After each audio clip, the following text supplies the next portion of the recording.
warahmatullahi wabarakatuh. Pada kesempatan ini saya akan menyampaikan definisi tentang budaya positif pada modul 1.4, di mana budaya positif ini isinya ada 5 indikator. Yang pertama adalah disiplin positif dan nilai-nilai kebajikan universal, teori motivasi, hukuman dan penghargaan restitusi, keyakinan kelas, kebutuhan dasar manusia dan dunia berkualitas, restitusi melalui 5 posisi kontrol, dan restitusi melalui segitiga restitusi. Saya mulai dari yang pertama, teman-teman. Ya. Nah, ini yang pertama adalah disiplin positif dan nilai-nilai kebajikan universal. Di sini ada 4 ya. Ada 4 yang disebut dengan teori kontrol yang disampaikan oleh William Glasser, gitu ya. Yang pertama adalah ilusi bahwa guru itu mengontrol murid. Ilusi bahwa semua penguatan positif efektif dan bermanfaat.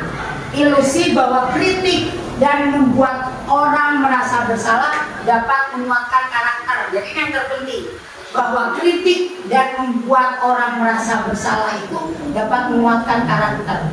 Jadi ketika seorang bersalah itu harus muncul pada dirinya. Jadi bukan kamu bersalah ya, kamu sudah bersalah, bukan. Tetapi bagaimana siswa itu merasa bahwa aku sudah bersalah, gitu ya. Ilusi bahwa orang dewasa memiliki hak untuk memaksa. Nah, ini yang perlu kita perhatikan. Orang dewasa hak untuk memaksa. Saya lanjutkan tentang ini. Nah, ini nggak terlihat ya. Ada di sini bagaimana seseorang bisa berubah dari paradigma stimulus respon kepada pendekatan teori kontrol. Bila kita ingin membuat kemajuan, ya perlahan-lahan sedikit-sedikit, ubahlah sikap atau perilaku Anda. Namun bila ingin memperbaiki cara-cara utama kita, maka kita perlu merubah kerangka acuan kita. Ubahlah bagaimana Anda melihat dunia, bagaimana Anda berpikir tentang manusia, mengubah paradigma Anda. Nah, jadi di sini teman-teman yang harus diperhatikan, ada stimulus respon. Ini ya, ini saya tegaskan di sini. Ada stimulus respon, ada teori kontrol. Jadi realistis saja, kebutuhan kita sama, realistis saja. Jadi kalau stimulus respon ini kebutuhan kita tuh sama, tetapi kalau teori kontrol bahwa kebutuhan setiap individu itu tidak sama, berbeda gitu. Semua orang melihat itu sesuatu hal sama, tetapi dengan teori kontrol setiap orang memiliki gambaran yang berbeda gitu. Misalkan jenengan mau melihat seorang anak ketika berperilaku, ya, jangan bersama-sama untuk menyamakan persepsi itu sama gitu loh tentang si anak itu gitu. Harusnya Anda memiliki, jenengan semua itu memiliki gambaran yang berbeda dari semua sisi dilihat gitu loh anak itu ya, seperti itu. Kita mencoba mengubah agar mengubah orang agar berpandangan sama dengan kita gitu loh ya. Kita kan kadang ayo caranya dia tuh kodok aku dan aku orang yang kocok. Padahal tentang teori kontrol harusnya kita berusaha memahami pandangan orang lain tentang dunia. Jangan disama-samake gitu loh. Karena setiap individu ini memandang dunia itu berbeda, tidak bisa memaksakan. Ini jadi teori kontrolnya, ini stimulus responnya. Model berpikir menang kalah. Model berpikir menang kalah. Ada yang sama, ada yang berbeda tentang stimulus awal atau teori kontrolnya. Saya lanjut. Nah, berkenaan dengan itu makanya ada upaya bagaimana kita mendisiplinkan, ya, mendisiplinkan ini dalam rangka menciptakan lingkungan, ya. Jika salah satu strategi yang kita perlu perbaiki, maka penerapan disiplin harus kita terapkan. Ini yang menjadi titik poin. Mana disiplin dan nilai-nilai kebajikan universal dengan mengaitkan tentang perubahan paradigma tentang teori stimulus respon ke teori serta teori 3 motivasi. Jadi semua untuk mendisiplinkan anak itu ya teman-teman, kita itu coba lihat gitu ya. Yang harus kita munculkan itu dalam mendisiplinkan itu adalah bagaimana anak itu terpanggil dengan kedisiplinan itu. Jadi bukan kita memaksa gitu loh. Cara mereka mendisiplinkan diri kadang berbeda-beda setiap anak. Aku ingin disiplin dulu, kadang nanti aku gini saya kan. Jangan pandang sama gitu ya. Lanjut, teman-teman. Nah ini yang terpenting. Bapak Ki Hajar Dewantoro menyatakan di mana ada kemerdekaan, disitulah ada kedisiplinan kuat. Jadi agar budaya disiplin ada itu, bagaimana memunculkan sikap anak melakukan kedisiplinan itu secara merdeka, dia melakukannya, dia bahagia, tetapi tujuan endingnya jelas. Misalkan anak-anak disiplin wudhu gitu ya, kadang kan mendisiplinkan wudhu itu, nah gitu. Mereka itu kadang selalu kita paksa terus, ayo gitu ya. Kadang dia itu harus lari-lari dulu mau disiplin wudhu itu, beda-beda. Ini kita harus pinter-pinternya gitu ya. Yaitu kita sendiri yang mewajibkan, kita dengan sekeras-kerasnya, tetapi sama saja sebab jikalau tidak cakap melakukan pendisiplinan diri, wajiblah penguasa lain itu mendisiplinkan diri kita. Jadi kembali kepada diri kita sendiri. Dan peraturan demikianlah itu harus ada di dalam suasana yang merdeka. Sebagai pendidik, tujuan kita adalah menciptakan.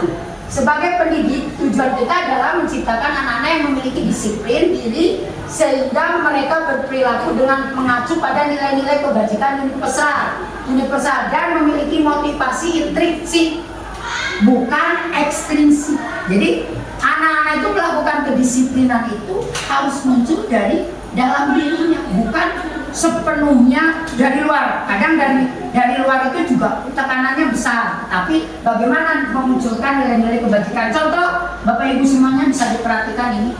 Nih, ini yang dilakukan oleh beberapa institusi atau organisasi dalam menentukan nilai-nilai kebajikan yang diterapkan. Nih contoh ya. Nih contoh yang kita terapkan di sekolah kan ini ya, profil pelajar Pancasila. Nah ini ada 9 pilar yang dilakukan oleh Indonesian Heritage Foundation yang dia ciptakan dalam teamwork untuk mendisiplinkan karyawannya atau personalnya dengan yang pertama adalah dia cinta Tuhan dan segenap ciptaannya, kemandirian tanggung jawab, kejujuran, hormat santun, dermawan, suka menolong, gotong royong, percaya. Intinya hampir sama. Bagaimana karakter pendisiplinan ini kita munculkan, tetapi dalam memunculkan itu fokus. Misalkan ini dilaksanakan, percaya diri, komitmen, ini mau kapan, kreativitas sampai terwujud, gitu loh. Kalau misalkan masih di bawah rata-rata, misalkan 50%, 70%, itu berarti nilai-nilai kebajikan universal belum ada di organisasi itu, belum ada di sekolah itu. Jadi sampai muncul secara mayoritas dia melakukan nilai-nilai kebajikan ini. Itu ya, itu yang pertama, teman-teman. Nah, terus yang berikutnya, yang kedua. Nah, ini masalah ini yang penting. Teori motivasi, hukuman, penghargaan, dan restitusi. Nih, untuk menghindari kenapa gitu ya, catatan penting nih, ada menyatakan 3 motivasi perilaku manusia dalam hal ini ya, restitusi. Sebenarnya dia mendapatkan hukuman ini adalah untuk menghindari ketidaknyamanan atas hukuman, untuk mendapatkan imbalan atau penghargaan dari orang lain, untuk menjadi orang-orang yang mereka inginkan dan menghargai diri sendiri dengan nilai-nilai yang berbeda. Coba Ustadzah Usaimah lebih senang dihukum apa lebih senang mendapatkan penghargaan? Lebih senang mendapatkan. Nah, gitu loh. Sehingga ketika orang mendapat, aku tidak mau mendapat hukuman, pasti dia ini menghindari ketidaknyamanan, gitu loh. Supaya aku nyaman, maka aku tidak mau mendapat hukuman dari Pak Husni, misalkan gitu. Maka bagaimana aku berperilaku, gitu loh. Nah, kadang orang kenapa ingin mendapatkan hadiah gitu ya? Karena ada imbalan. Ini ya. Baik itu teman-teman, saya lanjutkan lagi. Ini loh. tindakan terhadap suatu pelanggaran pada umumnya berbentuk hukuman atau konsekuensi yang dikenal dengan program disiplin positif atau restitusi. Nah ini, ada teori hukuman, restitusi. Hukuman itu sebenarnya tidak ada ya. Yang ada itu adalah bagaimana kita melakukan restitusi. Yang berikutnya, keyakinan kelas. Nah ini, keyakinan kelas. Keyakinan kelas ini mengapa dipilih keyakinan kelas bukan peraturan? Jadi yang dipilih itu keyakinan kelas bukan peraturan. Jadi ketika mulai pembelajaran, teman-teman, kita akan membuat peraturan kelas. Nah, yang tepat adalah keyakinan kelas. Kenapa keyakinan kelas? Karena kalau peraturan itu kan, kalau kita misalkan norma-norma, aturan-aturan itu, kalau dia tidak disepakati secara bersama-sama, semua tidak sepakat tentang peraturan itu hanya satu arah, bisa jadi akan terjadi ketidaknyamanan. Makanya dibuat keyakinan kelas. Tujuannya dari keyakinan kelas itu adalah agar keselamatan dan kesehatan ini ada dalam komunitas itu, gitu loh ya. Nah di sini, yaitu nilai-nilai kebajikan universal yang disepakati secara tersirat dan tersurat, lepas dari latar belakang suku, negara, bahasa maupun agama. Seseorang akan lebih tergerak dan bersemangat untuk menjalankan keyakinannya daripada hanya sekedar mengikuti serangkaian. Nah ini ada prosedur keyakinan kelas. Ini prosedurnya ada 1, 2, 3, 4, 5. Ini nanti bisa diterapkan Bapak Ibu di kelasnya. Nah ini contoh siswa kelas 1 Sadayu, coba dibaca nih contoh keyakinan siswa kelas 1 Sadayu. Keyakinan kelas 1. Setiap anggota kelas perlu belajar. Setiap anggota kelas perlu senang. Setiap anggota kelas perlu melakukan tugas. Setiap anggota kelas perlu saling menghargai dan setiap anggota kelas perlu merasa aman. Jadi dirubah kalimatnya itu. Kalimatnya itu kalimat yang bersifat positif gitu loh. Sehingga kalau ini sudah disepakati, bagaimana anak-anak? Perlukah kita semua belajar? Coba bilang perlu gitu. Perlukah kelas ini untuk saling menghargai?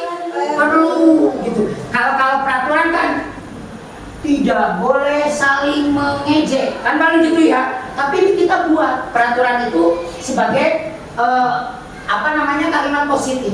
Antara kelas 1 dengan kelas 2 tentu kalimatnya berbeda.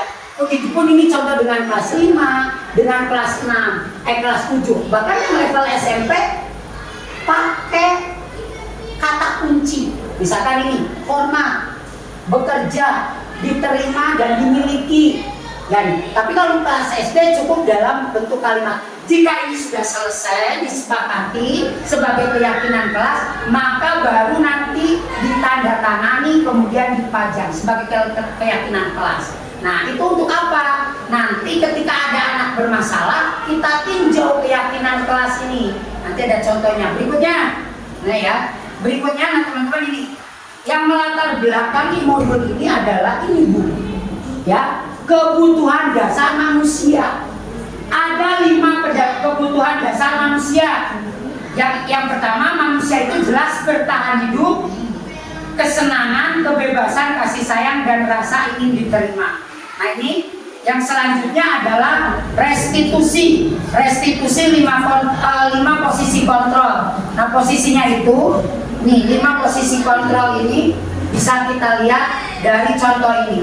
Dan kita memposisikan sebagai apa? Sebagai pembuku, pemantau, apa-apa ini nanti kita bisa lihat di sini. Nah ini ya. Nah ini ada juga segitiga restitusi. Segitiga restitusi itu seperti ini Bapak Ibu. Nah ini segitiga restitusi. Jadi ketika kita mau ada anak yang bersalah, tahapan-tahapannya itu adalah yang pertama kita menstabilkan identitas. Yang kedua, validasi tindakan yang salah. Yang ketiga, menanyakan keyakinan. Ini contoh yang saya buat tentang keyakinan kelas. Ini contoh ya.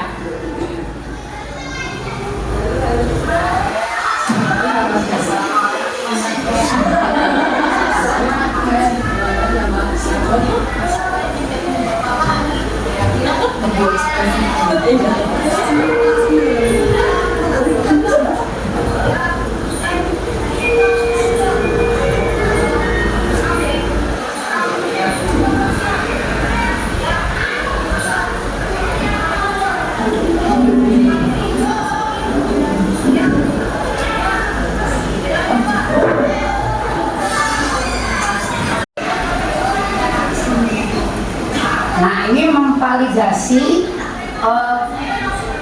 di mana mereka kayak si Akbar ini dia tahu kesalahannya gitu loh. Jadi bukan kita yang bilang kesalahanmu seperti ini, bukan, tapi dia mengakui kesalahannya.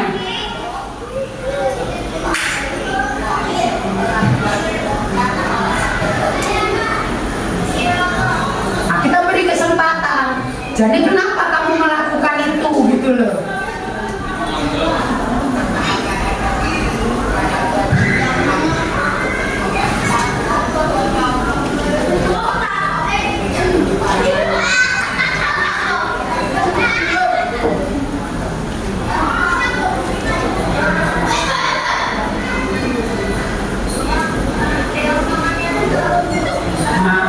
Kita tahu gitu, kita sebagai pendengar aktif gitu loh.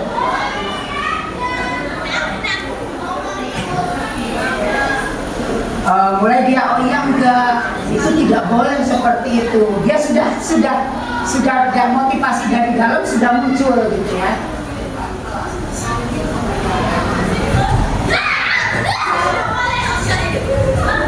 Nah baru tanyakan, apakah perbuatan kamu yang lakukan ini sesuai kesepakatan keyakinan kelas? Dia jawab tidak. Kan tidak kan?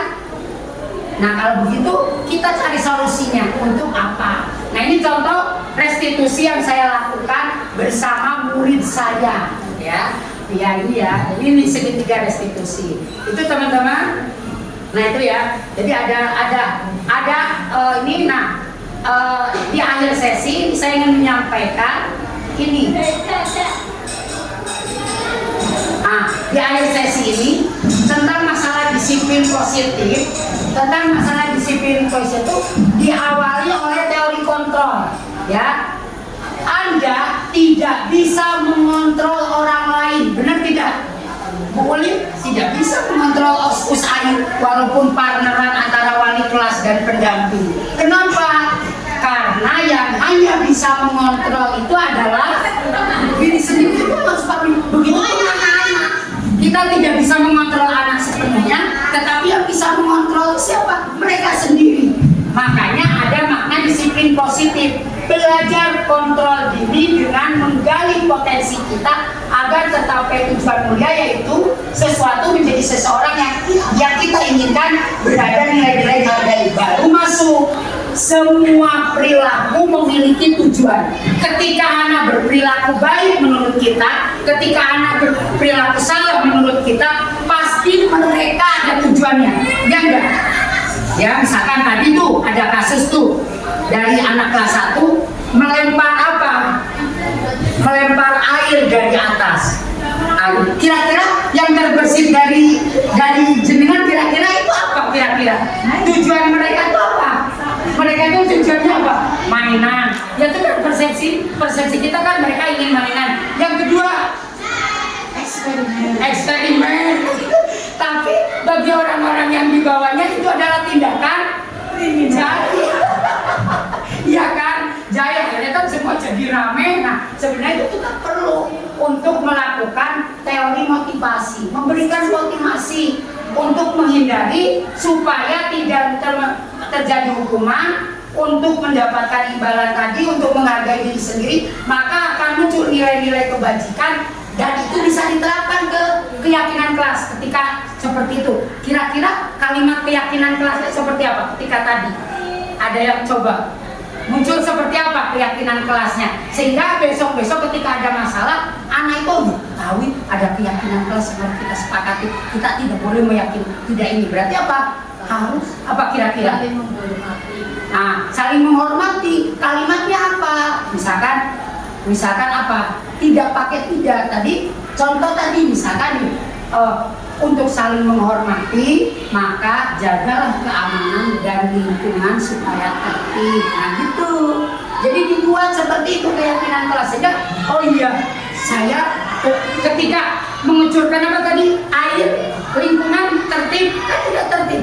Kita bisa melakukan restitusi, kenapa kamu kita tidak ada di keyakinan kelas kita seperti itu ya. Baru masuk ke sini, model berpikir menang, kolaborasi, masuk ke 5 posisi kontrol. penghukum, pembuat rasa bersalah, teman, pemantau, manajer. Yang paling enak itu kita jadi manajer saja, nggak usah jadi penghukum, nggak usah kita misalkan bisa saja kita menjadi posisi teman, pemantau. Kemudian dari 5 posisi kontrol ini muncullah segitiga restitusi.